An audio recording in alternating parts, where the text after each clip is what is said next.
हमारे चैनल को सब्सक्राइब करें, बेल आइकन को क्लिक करें और सभी के साथ शेयर करें।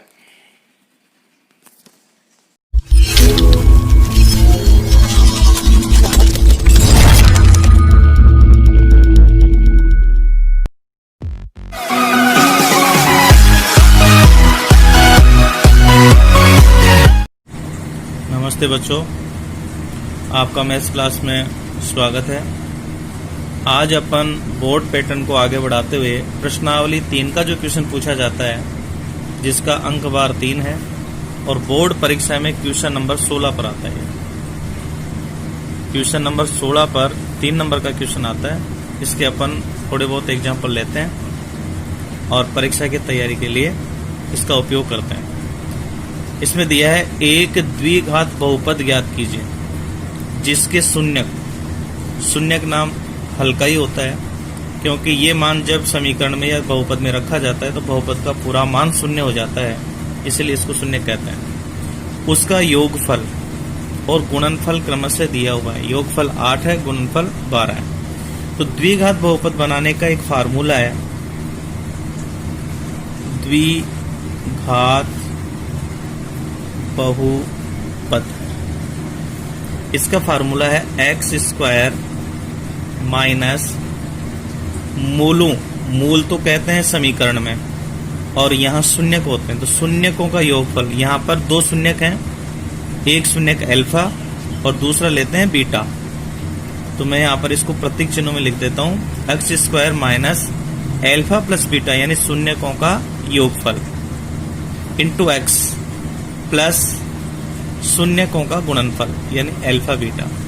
अगर बराबर 0 लिख देंगे तब तो ये द्विघात समीकरण हो जाएगा, और यदि बराबर 0 नहीं लिखेंगे तो द्विघात बहुपद होगा। इस प्रकार से ये मान अपन लिख सकते हैं, ये फार्मूला है। अब यहाँ पर देखो हमें योगफल का मान दिया है, योगफल का मान 8 है, तो देखो यहाँ पर योगफल ये है अल्फा प्लस बीटा, इसकी जगह 8 लिख देंगे। और गुणनफल का मान दिया है 12, तो गुणनफल यहाँ पर अल्फा बीटा है, इसकी जगह लिख देंगे 12।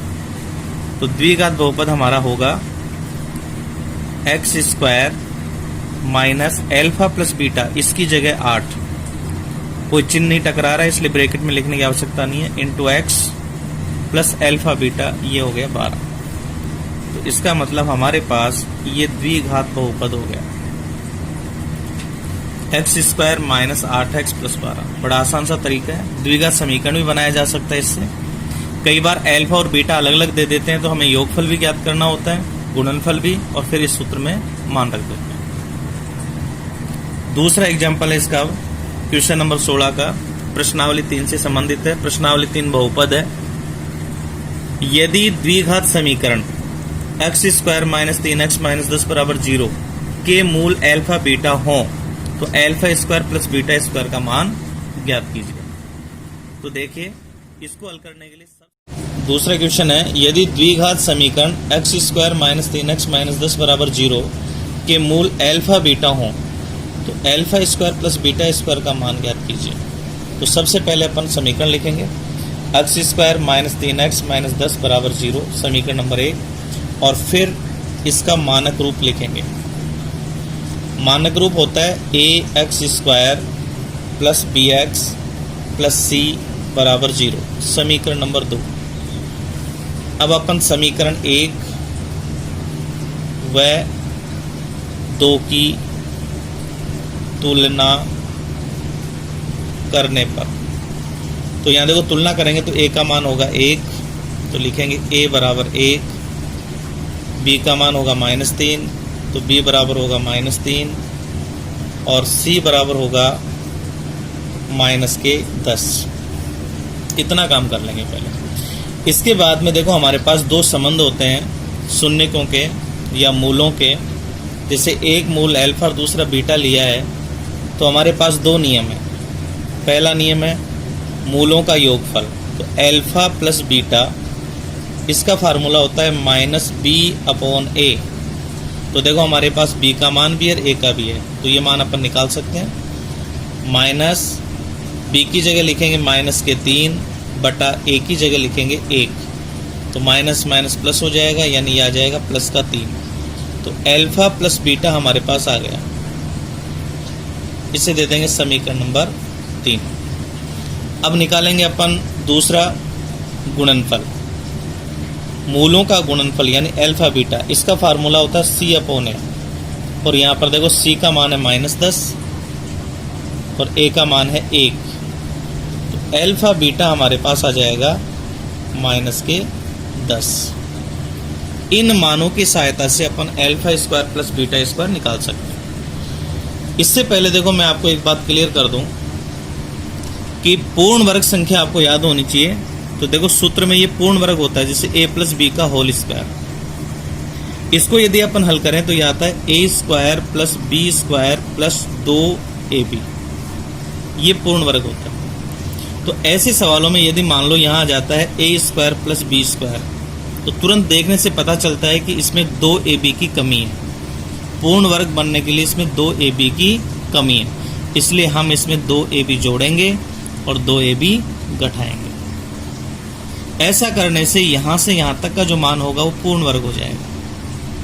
तो इसको अपन लिख देंगे a प्लस बी का होल स्क्वायर, जो ये फार्मूला हो गया, और -2ab।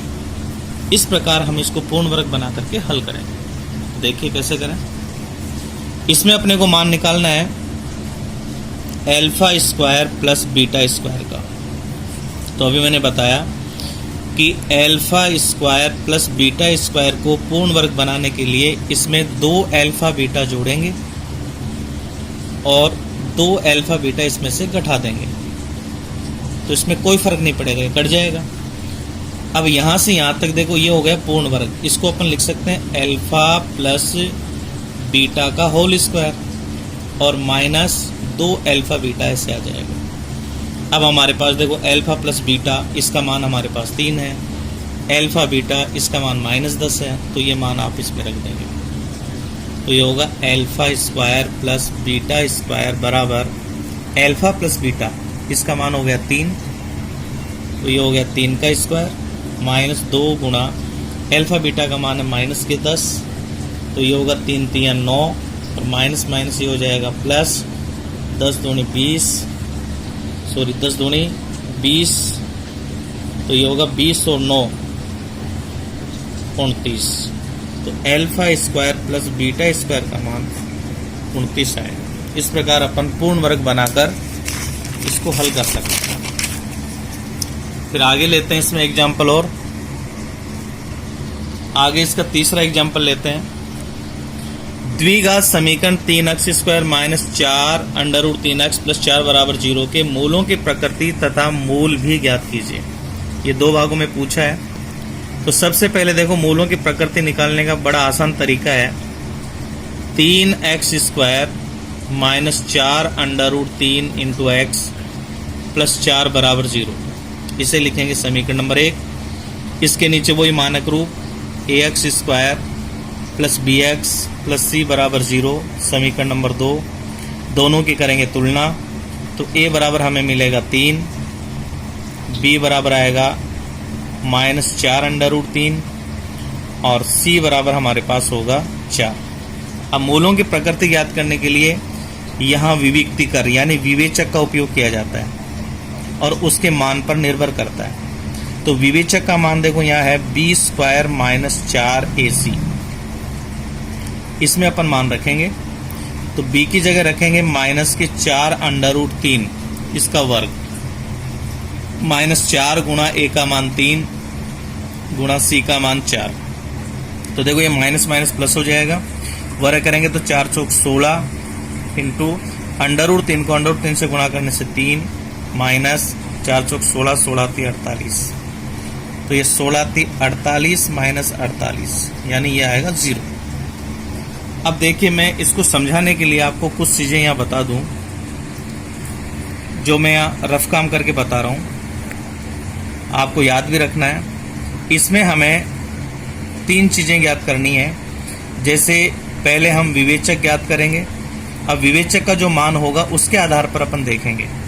यदि विवेचक का मान प्लस में आता है, विवेचक का मान किस में आए? प्लस में, यह आएगा माइनस में। प्लस में आता है तो मूल होंगे वास्तविक,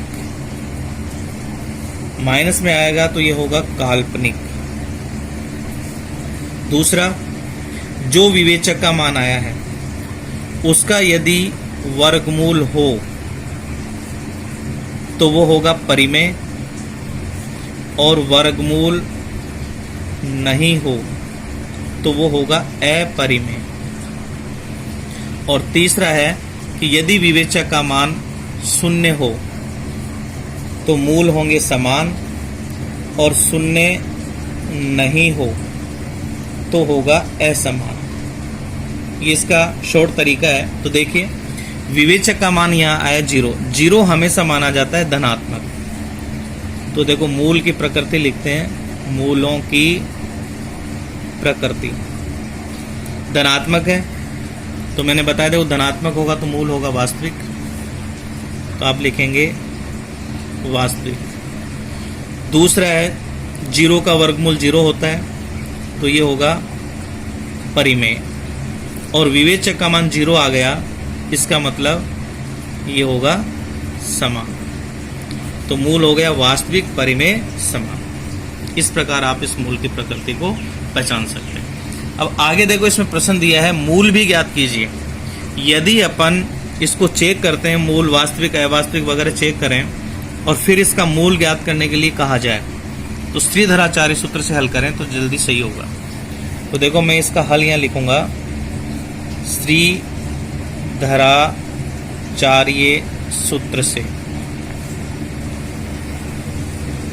तो ये फार्मूला होता है x बराबर minus B plus minus under root B square minus 4ac बटा 2a। यहाँ हमारे पास सारे मान हैं। माइनस, देखो b का मान हमारे पास है यहाँ -4 अंडर रूट 3, तो मैं यहाँ लिख रहा हूँ -4 under root 3 plus minus under root. और अभी देखो, विवेचक का मान हमने यहाँ निकाला था, बी स्क्वायर माइनस 4ac। इसको हल करने से देखो हमारे पास आया 0, तो मैं डायरेक्ट इसकी जगह लिख देता हूँ 0, और 2 गुणा a का मान हमारे पास है 3, तो ये लिख देता हूँ मैं 3। तो ये होगा माइनस माइनस प्लस, यानी 4 अंडर रूट 3 प्लस माइनस 0 का वर्गमूल 0 होगा बटे 6। अब जोड़ो या घटाओ, 0 को कोई फर्क नहीं पड़ता। तो 4 अंडर रूट 3 बटे 6, 2 से ये 3 बार कटेगा और ये कटेगा 2 बार, तो अपने पास ये आएगा 2 अंडर रूट 3 बटे 3, यानी इसके मूल समान है, इसलिए दोनों मूल यही प्राप्त होंगे। इस प्रकार अपन इसको हल भी कर सकते हैं। फिर लेते हैं इसका अगला क्वेश्चन। चौथा एग्जाम्पल ले रहे हैं, क्वेश्चन नंबर 16 बहुलक वाली प्रश्नावली से आ रहा है, 3 नंबर का। बोर्ड पेपर में क्वेश्चन नंबर 16 पर आएगा ये। यदि द्विघात व्यंजक kx² plus 5x plus 3k के शून्यकों का योग, एक तो शून्यकों का योग दिया है और उनका गुणनफल बराबर हो, ये नियम का उपयोग करना है। तो k का मान ज्ञात कीजिए। तो वही तरीका, सबसे पहले बहुपद लिखेंगे, kx² plus 5x plus 3k, ये हो गया बहुपद नंबर 1। मानक रूप से इसकी तुलना करते हैं, ax² plus bx plus c। तुलना करेंगे तो हमारे पास देखो a का मान आएगा k, b का मान आएगा 5 और c का मान आएगा 3k। अब इसमें वही 2 मान निकाल लेते हैं। एक तो शून्यकों का योगफल, मान लो शून्यक अल्फा और बीटा है, तो अल्फा प्लस बीटा बराबर होगा -b/a। तो अल्फा प्लस बीटा बराबर माइनस, b का मान हमारे पास है 5 और a का मान है k। यह आ गया समीकरण नंबर 3। दूसरा निकालेंगे गुणनफल अल्फा बीटा, तो ये होगा c/a। तो c का मान हमारे पास है 3k और a का मान है k, तो k से k कट जाएगा, तो ये अल्फा बीटा हमारे पास आ जाएगा 3। ये समीकरण नंबर 4। अब देखो, इसमें प्रश्नानुसार लिखेंगे, लिखा है शून्यकों का योग उनके गुणनफल के बराबर हो, यानी प्रश्नानुसार अपन लिखेंगे इसमें शून्यकों का योग यानी अल्फा प्लस बीटा बराबर है उसके गुणनफल के, यानी अल्फा बीटा के, ऐसे लिख देंगे। तो अल्फा प्लस बीटा हमारे पास इसका मान है -5/k बराबर अल्फा बीटा का मान हमारे पास है 3, तो मैं इसको 3/1 लिख सकता हूँ। वज्र गुणा कर दें तो यह आएगा 3k बराबर -5, तो या k बराबर हमारे पास आ जाएगा -5/3, ये k का मान प्राप्त हो जाएगा। इस प्रकार अपन ये मान निकाल सकते हैं। आगे देखो, इसमें है 5वां एग्जाम्पल, द्विघात बहुपद x² - x - 2 के शून्य ज्ञात कीजिए। देखो, गुणनखंड विधि से अपन पहले शून्य निकालेंगे, फिर शून्यकों तथा गुणांकों के बीच संबंध की सत्यता की जांच कीजिए। तो जो हमारे पास योगफल गुणनफल का जो संबंध था उसकी तुलना करेंगे। तो सबसे पहले नंबर पर x² - x - 2 इसको बराबर 0 रख करके गुणनखंड करते हैं। तो देखो, इधर 2 है, इसका गुणांक 1 है। 2 के ऐसे टुकड़े करने हैं कि गुणा करने पर 2, तो देखो गुणा करने पर हमारे पास 2 आ जाएगा, और जोड़ेंगे घटाएंगे तो हमारे पास -1 आना चाहिए। तो 2 गुणा 1 हो गया, इसलिए मैं इसे लिखूंगा x² माइनस के तो लिखूंगा मैं 2x, और प्लस का यदि मैं x लिख दूं तो -x बच जाएगा, -2 बराबर 0। अब लेंगे इसमें कॉमन, तो x कॉमन लेंगे तो x -2 आएगा, प्लस कोई भी कॉमन नहीं आए तो 1 ले लेते हैं, तो x -2 बराबर 0। यदि ब्रैकेट की संख्या चिन्ह सहित बराबर है तो हमारा गुणनखंड एकदम सही है। अब एक ब्रैकेट में अंदर वाली संख्या लेंगे जो कॉमन है, और एक ब्रैकेट में बाहर वाली संख्या चिन्ह के साथ ले लेंगे, बराबर 0। अब प्रत्येक ब्रैकेट को 0 के बराबर कर x का मान निकालेंगे, तो x बराबर 2 आ जाएगा, और इसमें आएगा x + 1 बराबर 0, तो x बराबर आएगा -1। ये 2 मान हमारे पास आ गए। अब जो ये 2 मान हमें मिले हैं, इनमें इनको मूल मान लेते हैं या शून्यक मान लेते हैं। एक शून्यक को अल्फा, यानी अल्फा बराबर तो हो गया 2, और बीटा बराबर हो गया -1। अब वही नियम लगाएंगे। सबसे पहले बहुपद लिखेंगे, x² - x - 2। अब अपन शून्यकों की तुलना करेंगे, यहाँ बराबर 0 लिख करके मैं इसको समीकरण के रूप में लिख देता हूँ। नीचे इसका मानक रूप ax² + bx + c बराबर 0। तुलना करते हैं तो a का मान यहाँ आएगा 1, b का मान यहाँ आएगा -1, और c का मान आएगा यहाँ पर -2। अब देखिए, अपन यहाँ पर वही 2 नियम लगाएंगे। शून्यकों की तुलना करते हैं, शून्यकों व गुणांकों की तुलना। नंबर ए, देखो शून्यकों का योगफल यानी अल्फा प्लस बीटा बराबर, इसका सूत्र होता है -b/a। तो इधर तो हो गए शून्यक, इधर हो गए गुणांक, दोनों बराबर होने चाहिए। तो देखिए, अल्फा और बीटा हमारे पास है, अल्फा का मान 2, बीटा का -1। तो यहाँ लिखूंगा मैं अल्फा की जगह 2 प्लस बीटा की जगह लिखूंगा -1 बराबर -b की जगह लिखूंगा -1 बटा a की जगह 1। तो ये हो गया, देखो 2 -1 बराबर -1 तो सरल करने पर हमारे पास आ गया 2 में से 1 गया तो 1 बराबर 1, दोनों पक्ष बराबर है, इसका मतलब ये सही है। दूसरी तुलना करेंगे अपन गुणनफल की, तो अल्फा इंटू बीटा बराबर होता है c/a। तो देखिए वापस अल्फा और बीटा का मान हमारे पास है, तो अल्फा का मान 2 गुणा बीटा का मान -1 बराबर c का मान -2 है और a का मान 1 है, तो -2/1 गुणा करने से आएगा -2 बराबर -2। इस प्रकार शून्यकों और गुणांकों की तुलना की जा सकती है। तो इस प्रकार का क्वेश्चन बोर्ड में बहुत बार आया है। अब इसमें समय ज़्यादा होने के कारण मैं अगले वीडियो में इसके शेष क्वेश्चन दूंगा। क्वेश्चन नंबर 16 के कुछ शेष क्वेश्चन बच गए, वो मैं इसके अगले वीडियो में दूंगा। वीडियो को आप देखें, तैयारी करें, और फिर आपसे मिलते हैं अगले वीडियो में। तब तक के लिए नमस्कार।